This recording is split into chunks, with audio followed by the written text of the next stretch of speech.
कार्तिक मातम में 19वां अध्याय।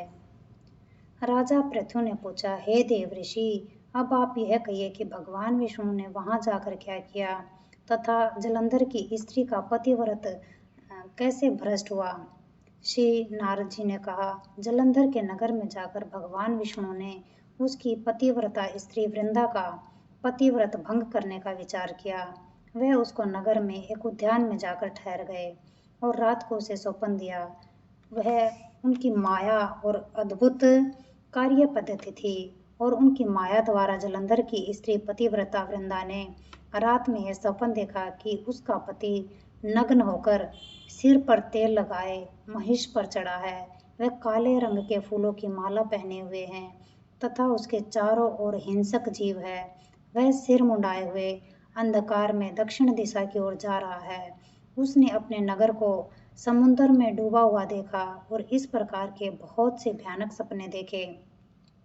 फिर तुरंत ही वह जाग पड़ी और स्वप्न के संबंध में विचार करने लगी।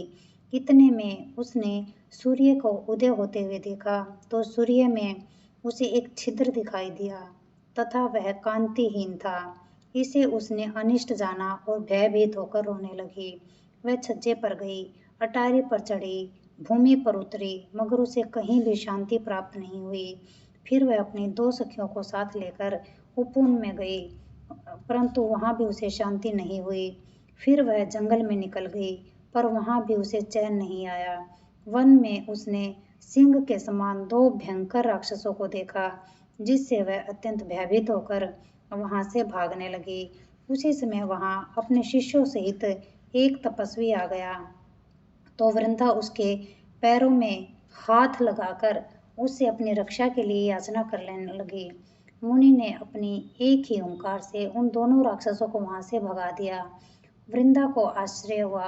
वह भय से मुक्त हो मुनि को हाथ जोड़कर प्रणाम करने लगी और कृतज्ञता का ज्ञापन किया। फिर उसने मुनि से अपने युद्ध रथ पति के संबंध में उसकी कुशल क्षेम का प्रश्न किया।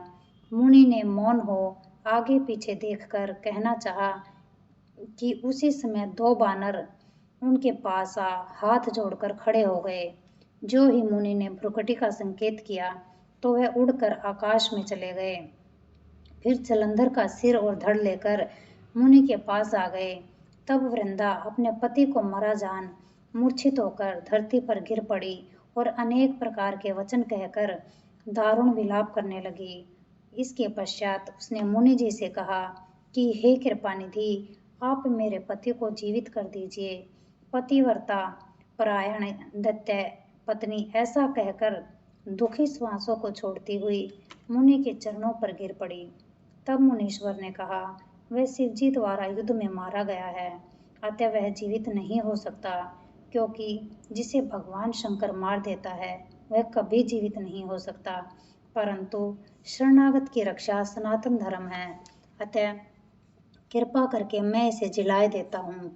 श्री नारद जी कहते हैं कि वे मुनि साक्षात विष्णु थे, जिन्होंने कि यह सब माया फैलाई थी।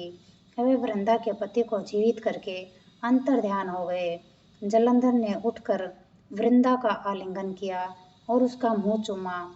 वृंदा भी पति को जीवित देखकर बहुत खुश हुई और अब तक हुई सभी बातों को सोपन समझा।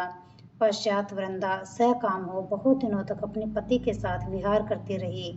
एक दिन उसने संभोग काल के अंत में भगवान विष्णु को पहचान लिया।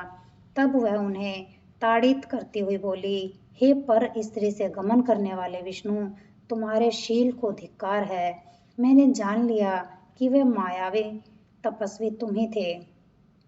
हे राजन, ऐसा कह परम क्रोध हो पतिव्रता ने अपने तेज को प्रकट करते हुए शाप दिया।